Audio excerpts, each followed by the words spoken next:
नाज़रीन करام, आज हम बात करने वाले हैं सिकंदर आज़म की। ये बादशाह जो पंजाब के एक साबिक वज़ीर आज़म और पाकिस्तान के एक सदर का हम नाम था, मकदूनिया के बादशाह फेलकोस का बेटा था।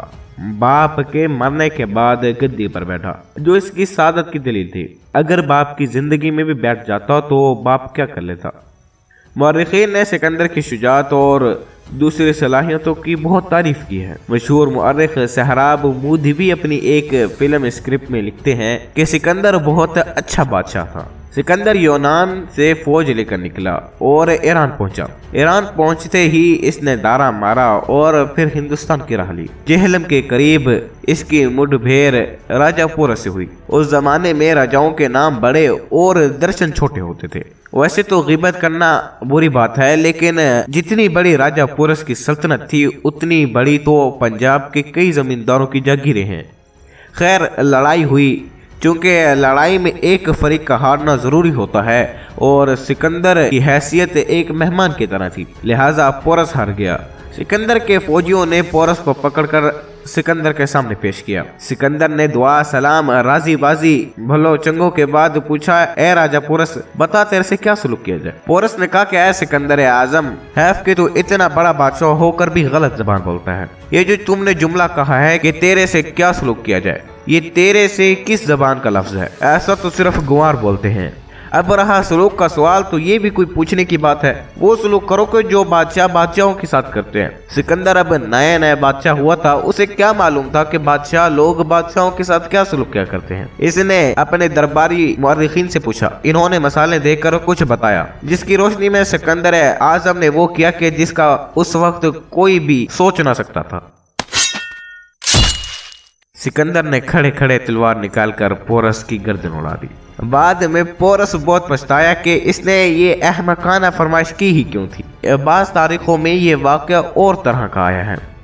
लिखा है कि पोरस की बात सुनकर सिकंदर बहुत खुश हुआ, शेखी में आ गया और ना सिर्फ पोरस की जान बख्शी कर दी बल्कि इसका इलाका भी इसको लुटा दिया। हो सकता है यही सही हो। ये इतनी पुरानी बात है कि अब इस पर बहस करना फजूल है। अगर पोरस उस वक्त नहीं मरा तो बाद में मर गया होगा, हमें इनसे कोई मतलब नहीं है। वाज़ेह है कि बाद में सिकंदर भी मर गया, जिसका पस मंजर बहुत अफसोसनाक है। मुबैना तौर पर जनाब खिजर ने सिकंदर से कहा था कि चलो मेरे साथ अब हयात के चश्मे पर, 2 घूंट पी लेना और अबर तक दुनिया फानी में दंदनाना, लोगों के सीने पर मोंग दलना। वहां पहुंचकर खिजर साहब सारा पानी खुद ही पी गए। सिकंदर को सूखा लौटाया। जो किया खिजर ने सिकंदर से, वही किया खिजर हयात ने सिकंदर हयात से, क्योंकि सिकंदर हयात तो मुद्दत हुई लद गए। इस उम्र में जो लदने की ना भी, और खिजर हयात जो इनके वजीर थे, साटे पाटे अपनी जागीर पर बैठे हैं। सिकंदर मिर्जा मरहूम के खिजर भी खुदा के फजल से बाकायदे हयात हैं और बखैरियत से हैं, जिससे साबित होता है कि आब हयात में वाकई बड़ी तासीर है। अब आपके लिए चंद सवालात। सिकंदर हयात, सिकंदर मिर्जा और सिकंदर आजम में से कौन सा सबसे बड़ा फतेह है? पोरस कौन था? क्या पोरस और महाराजा रंजीत सिंह के अलावा भी कोई पंजाब में कभी कोई देसी हुक्मरान आया है? हस्ब झेल में से किसी 5 पर कमेंट के अंदर मजमून लिखें। सिकंदर, खिजर, सिकंदर हयात और खिजर हयात। दोस्तों, आज के लिए सिर्फ इतना ही। मुझे उम्मीद है कि आज की ये मेरी वीडियो आपको पसंद आई होगी।